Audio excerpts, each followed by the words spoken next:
All right, we just got this S63 in to do some service work, engine oil and filter, transmission oil and filter, and to diagnose a check engine light. So this is my first time seeing the car, so I'm just gonna do the general look over inspection here and see if there's anything else worth addressing. For one, I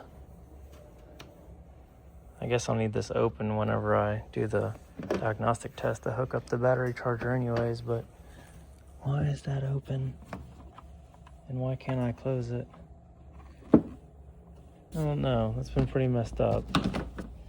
So all these engine bay trims are missing all their clips all around. That one has one. This one's missing all of it too.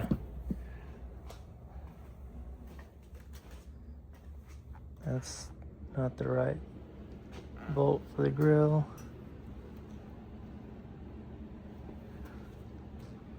Anyways, all right, let me get these engine covers off and see what the engine's looking like. Okay, I got all the covers off and was checking everything out. Don't see anything too bad in here. One of the super common issues with this engine is the camshaft position sensors. Like you have one on top of each camshaft that looks at the position. They leak internally, like they leak engine oil, and it spreads throughout the wires and infects the whole engine harness. And only this sensor I found is leaking a pretty good bit. You can see how wet this connector is with oil, but I haven't seen it anywhere else. And it hasn't made its way into the engine computer. This is the main connector harness where every wire on the engine goes. So none of the wires are wet inside there. So you could probably just get away with replacing the 4 camshaft position sensors and clearing any codes if there's any there and just washing out the oil for now, as long as it doesn't spread too far. On top of that, there's 2 oil leaks I found on the top of the engine. One being from these front timing covers, this metal here. There's one on the front of each cylinder head. It's leaking a bit of oil. Let me see if I can get a focus on like the grimy stuff coming out the bottom there. This one's gonna be a little harder. It's leaking more though. See all the oil? And the second leak being this oil filter housing. It's leaking as well. I don't know if I'll be able to get a good focus on that, probably not. You can see a little bit of it right here.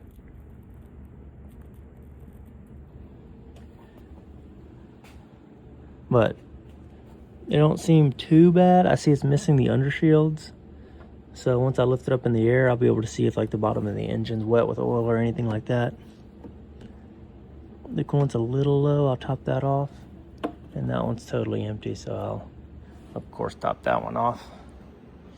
And that's all I see from up here, so let me lift it up and see what the suspension and everything on the bottom is looking like. Another thing to point out on the back here, I was checking the tire pressures, which are on the sticker on the inside of the gas door, and noticed that the tether strap for the gas cap is broken off. This is supposed to be attached to a little ring that goes around the gas cap so that it can't roll away. No big deal, but I just wanted to note that. The rubber just gets brittle over time and it breaks off. Okay, I just wanted to start with the wheels here. I noticed this one is missing a wheel bolt. The tires look good. So does the tread life. This one does not look good, or the tread life. It's worn bald basically, and a really weird wear pattern. It'd probably be worth checking the alignment on this one. Mismatched tires too. This is a Michelin. That was a good year on that side. And the center cap that you use to unscrew this cover is missing.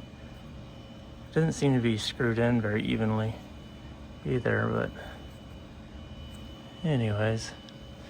And then this one back here is fine. Everything's there, or at least I don't know what's under that cover, but that's there. This tread's about 20-30%. It's a Michelin Pilot Sport 4S. And this one's about the same brand, same model. So the only mismatch is that front left. And this one is missing the center cap, but has all the wheel bolts and a wheel lock. So to look at everything mechanically, I saw also on the way up, we've got this kind of rigged up. Some electrical tape on it, and the cooler's bent all out of place. Looks like the original bracket was broken, and I can see someone tried to weld something there. Doesn't fit very well. And I'm not actually sure this is a AMG bumper. And this grill like insert area doesn't match up with like the radiator and the shroud that's around it. Just nothing really matches. None of the undershields are here. This isn't factory, so I guess this harness got cut or something at one point. That's for the power steering. It's electric power steering in this car. I don't see anything leaking, which is good out of all the fluid that's flowing through here.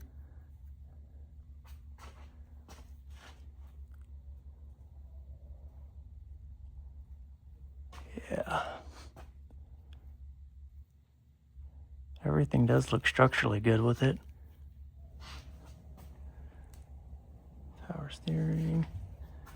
All right, let's check these suspension bushings.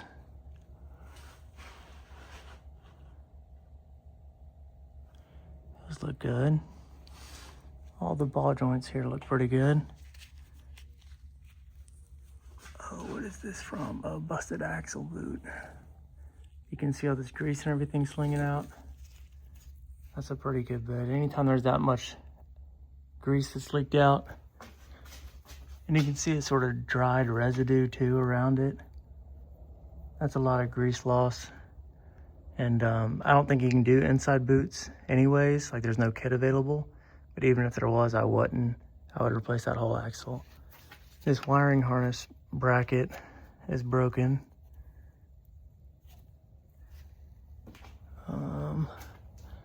Let's see about this axle. It's the same. Not as severe, but you can see the grease is leaking out. This probably had a failed joint here, or failed boot. So front axles, this wiring harness bracket is broken as well. See, the ball joints look good for the control arms. And the bushings are okay. Okay, so all the bushings are fine. Strut looks good. It's air suspension on this car, so yeah, I don't see any issues out of those at all.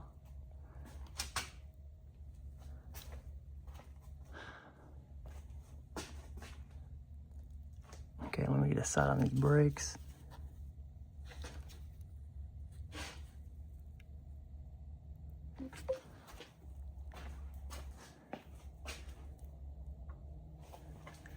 That looks fair.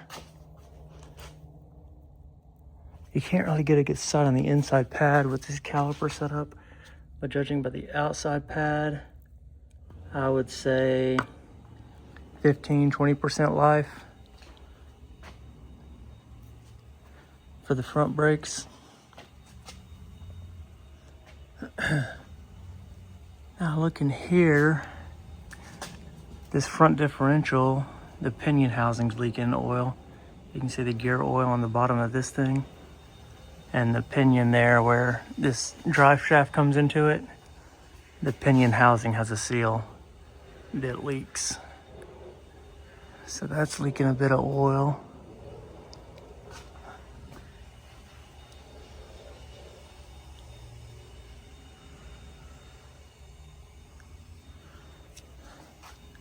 I was just looking at this bearing. I wonder if that's from the bearing grease. Oh yeah, you can feel the play in it. I wonder if that bearing's totally worn out and sort of leaked out. It's a little bit of grease inside there. There's a small bearing where the axle rides right there. But regardless, with axle replacement, I always take that shaft out and replace that bearing anyway, so it'd be getting a new bearing no matter what. Let's see, the back of the engine looks good. Don't see any leaks back there anywhere. On that side or this side, just those timing cover leaks is all I see. As far as the engine goes, transmission looks good, no leaks. I'm about to do a transmission service anyways, and you replace the pan gasket here in case it was leaking. It wouldn't matter anyways. Let's see, the back of the transfer case looks good, and the drive shaft and everything. Let's see what it looks like back here. We've got this rear rubber disc that connects the drive shaft to the differential. They crack a lot, but this one's not. It looks good. Back axles, they look good. No issues with those. The rear suspension on these tends to be pretty stout. You rarely see stuff worn out back here. The shocks look good. All these bushings look good. No wear on any of that stuff.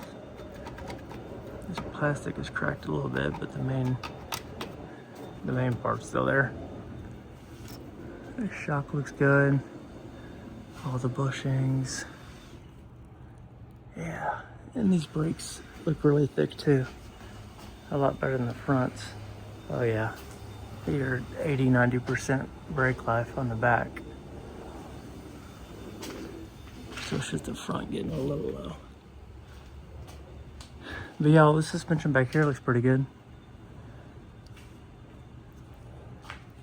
So yeah, all in all, not too bad, honestly. Not too much at all. Probably the biggest item on this would be the axles or whatever this check engine light turns out to be. I still have to finish diagnosing that. But I'm gonna get the fluids draining now while it's still hot and get this video sent to the customer and see what he wants to do.